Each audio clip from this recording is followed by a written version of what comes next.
Voltamos com o segundo bloco do programa Direito e Deveres e Cidadania e Ação.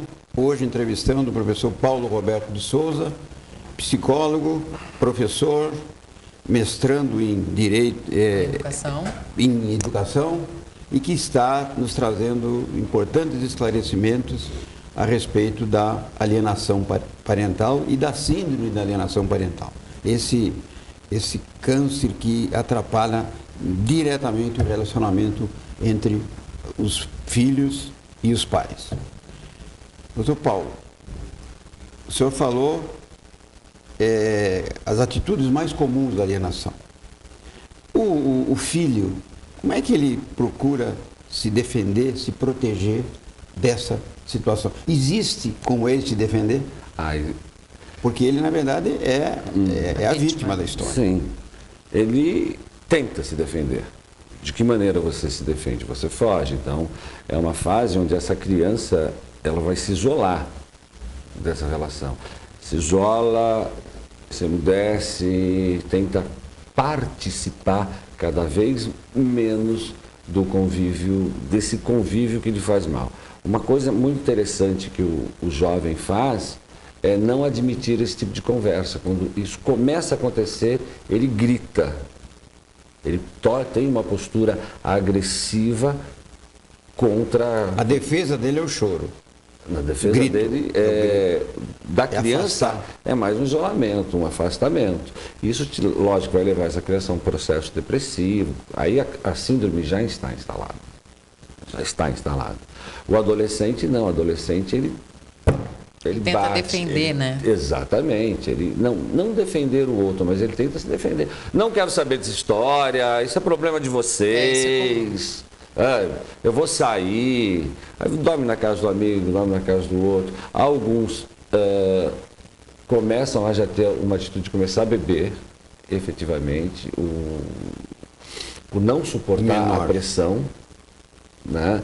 Então já bebe um pouco, conversa com amigos, os amigos não sabem aconselhar, então tudo isso leva Isso não pode ser uma porta aberta também para um início com droga ou coisa parecida? Pode. Depende com quem ele vai se desabafar. Depende da estrutura desse adolescente. Nós não podemos esquecer, isso é muito importante, cada um de nós é um ser individual. Cada um de nós reage de uma forma. Né? Então, a droga está aí na nossa porta batendo. Então, uma fuga, né? E não deixa de ser efetivamente uma fuga. Eu quero sair dessa situação. Tanto é verdade que cada um se defende de uma forma, que às vezes dois irmãos, um reage de um jeito e o outro reage do outro. Exatamente. E ele sofre a mesma forma de alienação. Né? Você tem que, quando você coloca dois irmãos, uma coisa é legal, né? Porque cada um tem um afeto diferente em relação ao pai ou em relação à mãe. Você percebe filhos que protegem muito mais a mãe, ou se relacionam melhor com a mãe, e outros que se relacionam melhor com o pai. Né? Então, é aí que você vai perceber a diferença da reação. Né? Então, isso fica muito visível quando você tem dois filhos, efetivamente. Deixa eu te fazer uma pergunta, Paulo. Você não tenho certeza, é a pessoa mais indicada para responder isso.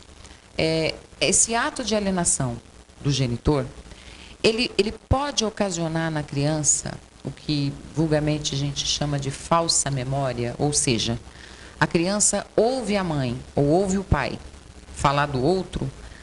Pode acontecer, num dado momento, que a criança crie uma ideia de que aquilo de fato aconteceu? Ou ela, no futuro, ela consegue entender o que era verdade ou o que era alienação, ou seja, o que a mãe inventava. Tipo, olha, o seu pai, ele bebe demais. E, de repente, nem bebe tanto, mas o filho fantasia, ele cria uma ideia no futuro de que o pai dele era alcoólatra.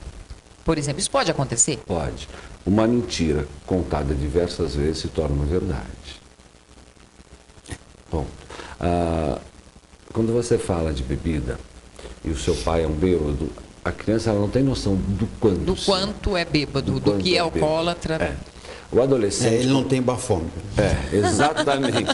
Mas ele tem um olhar.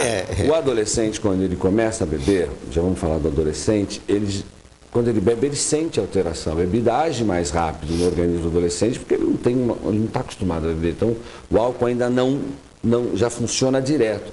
Então, 2 latas de cerveja, o pai tomando e a mãe falando que ele é bêbado, confirma que o pai bebe, que o pai é um bêbado.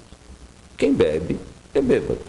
Bom, isso, então não seria uma falsa memória, é uma memória verdadeira. Percebe? Entendi.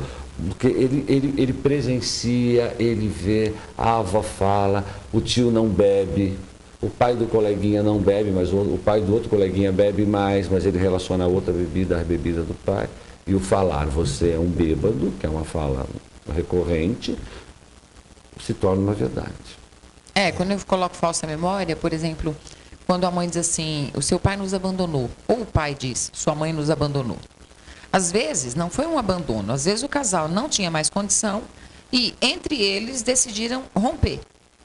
Só que, posteriormente, alimentando essa coisa de seu pai foi embora, sua mãe foi embora, a criança ela pode até acreditar que foi realmente abandonada. Então, primeiro, houve um consenso. E segundo, a criança não foi abandonada. O pai liga, o pai vem visitar. Mas aquela ideia no futuro dele pensar assim, meu pai me abandonou quando eu era criança. Tem um documentário, já de alguns anos, o título é bem interessante. É A Morte Inventada. Tenho certeza que você conhece. Sim, conheço. Então, veja, A Morte Inventada, crianças, adolescentes narram que acreditavam até um certo momento que o pai tinha morrido. Porque a família dizia, e o seu pai? Morreu. Né? Tem uma parte do documentário, de uma entrevista que eu vi há um tempo atrás, que ela dizia assim, seu pai morreu e o urubu comeu. Que era o que a avó dizia. Então, você imagina para a criança ouvir um negócio desse. Né? Clóvis, uma perguntinha? A questão... Doutor, só complementar a tua fala. Vamos deixar uma coisa clara. O pai abandonou. Isso tem que ficar muito claro. A percepção da criança é que foi abandonado. Sim. Se eu tenho um acordo com a minha esposa, ela com o marido, nós vamos decidir nos separar, eu estou abandonando, eu saio da casa. E esse perder é doído para a criança. Sim. Por mais lógico que seja, por mais racional, por mais que você converse, por mais que você explique, você não estará mais no quarto ao lado. Ele se sente preterido, né? Ele se sente preterido. Na verdade, você nunca abandona a sua esposa ou seu esposo, você abandona seus filhos. É essa a percepção deles. Entendi. Tá? Eu acho isso a gente tem que deixar claro. Por isso que a síndrome ataca dessa forma. Professor Paulo, na verdade, eu acho que o programa hoje, e a Rosana acho que até concorda, ele atinge plenamente o nosso objetivo, porque é um alerta para o telespectador, que às vezes vive uma situação dessa e, sem perceber, termina praticando alienação parental. Então, acho que esse é um programa com as informações que o professor Paulo está nos trazendo, para a pessoa dar uma refletida e falar, puxa vida, sem querer eu estou prejudicando meu filho, né? E procurar corrigir isso. Acho que isso é importantíssimo. Agora, me diga uma coisa, quem que é mais prejudicado, se é que é possível identificar, com a alienação parental? São os filhos, o genitor que sofre a agressão ou o genitor que aliena? É difícil, né? Mas são os três. É o ônus do psicólogo. Exato. Esclarecer. São os três, né? Então vamos imaginar que quem sofrerá mais é a criança. Porque é o mais frágil na história. É o mais frágil. É vulnerável, né? Indefeso. A pessoa que grita com a autoestima lá embaixo, a única maneira que ela tem de sobrevida é a agressão. O outro é agredido mesmo fazendo tudo que faz ou que já fez. E a criança está no meio disso tudo. A criança está lá sem saber para que lado que ela vai. Se eu for para o lado do meu pai, vamos falar assim, do meu pai, eu vou estar agredindo a minha mãe. Nossa, minha mãe está frágil. Se for ao contrário, é a mesma coisa. Pô, você não vem ficar comigo? Você não fica com o papai? Como que isso acontece, essa dinâmica acontece dentro da cabeça dela? Então, vamos pensar, eu tenho a dor da mãe, eu tenho a dor do pai, e eu tenho essas dores na criança. Na criança. Ninguém está feliz nessa relação. Não fica... É o perde-perde, né? É, belo termo, doutor, é o perde-perde. Todo mundo perde. Se nós conseguíssemos, sabe, por uma luz, que isso fosse exatamente ao contrário, nós estaríamos num ganha-ganha. Seu pai foi embora porque o nosso relacionamento, como você mesma coloca, o nosso relacionamento não tem mais como conviver. Seu pai é uma pessoa boa e ele virá todo dia vê-lo. Ponto. Acontece, muito difícil. A guarda compartilhada, ela tende, no futuro, a amenizar um pouco isso. Não no sentido de um pouco com cada um, a gente já falou isso aqui, mas no sentido de um maior acesso de ambos. Então, o pai vem buscar para almoçar, a mãe leva para jantar na semana, aquela coisa de quinzenal. 15 dias para uma criança é uma eternidade, né? Então, dá aquela oportunidade do outro fazer toda aquela campanha de desqualificação. Então, esse maior contato entre os pais, mesmo que entre eles não haja mais nenhum afeto, mas o maior acesso deixa mais claro na cabeça da criança de que a família não foi destruída, ela tem um outro formato. O pai não está ao quarto ao lado, mas ele está na rua de cima. Né? Ele está a uma ligação. E não como muitos pais ou mães acabam impedindo o outro de telefonar. A gente vê casos, eu sei que você está acostumado a ver isso. O pai dá um celular para a criança para ter contato, a mãe toma. Ou o contrário, a mãe dá o celular, o pai toma. Para evitar aquela... Então, assim, eu quero deixar ele longe, que é para o meu filho perceber que ele foi embora. E ele perdeu o filho. Quer dizer, a pessoa não raciocina que não é o pai ou a mãe que está perdendo o filho, é o filho que está perdendo o pai ou a mãe. Né? No caso, a morte inventada. Né? Paulo, essa síndrome da alienação parental, esse resultado, né, dessa alienação, isso tem tratamento, isso tem uma recuperação? Como é que funciona? Tem. Nós vamos... a síndrome, ela te dá... te causa efetivamente depressão, ansiedade, você somatiza algumas coisas. Né? Pode ocasionar suicídio, em algum caso extremo, a criança? Pode.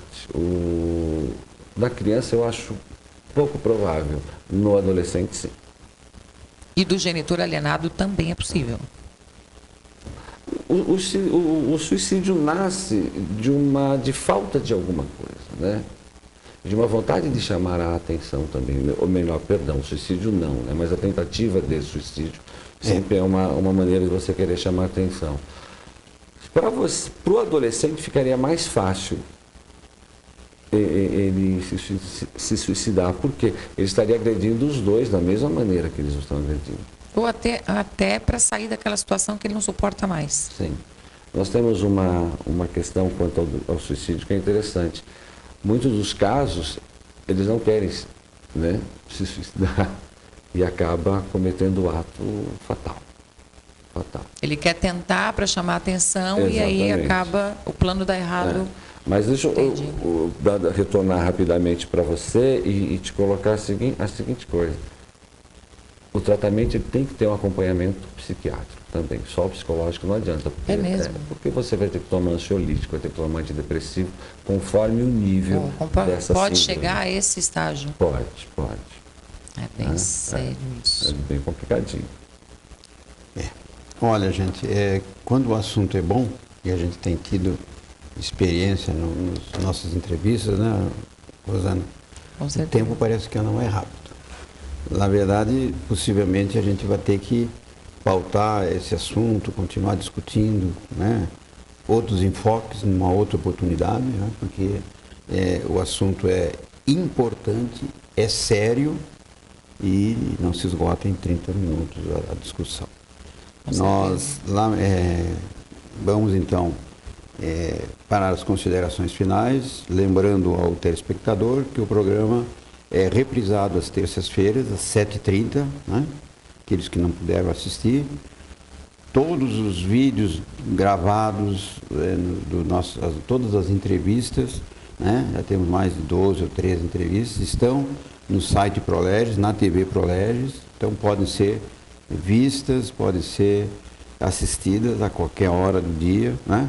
Que vale a pena fazer, ver, rever, fazer uma reflexão. E essa entrevista mesmo, nessa semana já estará disponível. Eu, particularmente, então, agradeço ao Dr. Paulo pela visita que nos faz, pelos esclarecimentos que nos faz, e o programa Direitos e Deveres, Cidadania em Ação está com as portas abertas para uma outra oportunidade para poder recebê-lo. Eu queria aqui colocar, apenas para acrescentar ao nosso telespectador, que a alienação parental hoje, ela tem um tratamento já do ponto de vista jurídico. Nós temos legislação a respeito, a Lei 12.318 de 2010. Então, aos pais, às mães que nos assistem, para entenderem que isso não fica apenas no campo da psicologia e da psiquiatria, né? O direito se preocupou com isso. E existem situações drásticas que o judiciário pode até inverter a guarda. Então, numa situação extrema, o pai alienante, se é o detentor da guarda, ele pode perdê-la. Ele pode ter diminuído o seu acesso e, consequentemente, aumentado o acesso do genitor vítima ali da alienação. Então, é importante, apesar do nosso foco hoje ser psicológico, né? Mas é importante trazer isso, porque, infelizmente, o brasileiro, só quando tem lei, é que ele recua em algumas situações. O pai e a mãe. O pai e a mãe. E a mãe, né? Porque a mãe também Exatamente. tem que tomar cuidado, porque se ela praticar alienação e tiver com a guarda, ela pode perder a guarda. Então, na dúvida se havia lei, há lei, né? Que tente amenizar isso. Eu também quero agradecer o meu amigo Paulo pela disponibilidade de estar aqui com a gente, né? De tratar de um assunto tão importante. E fica novamente reforçado o convite para retornar numa outra oportunidade, trazer um outro enfoque sobre isso e outros assuntos do aspecto psicológico. Obrigada mesmo, Paulo. Olha, eu que agradeço o convite, muito obrigado, a oportunidade de estar aqui partilhando esse dia com vocês, foi muito bom. Espero ter atingido, ou ter esclarecido algumas coisas na questão psicológica da síndrome da alienação parental e estou à disposição de vocês. Precisando, será um prazer comparecer novamente. Muito obrigado. O prazer foi todo nosso.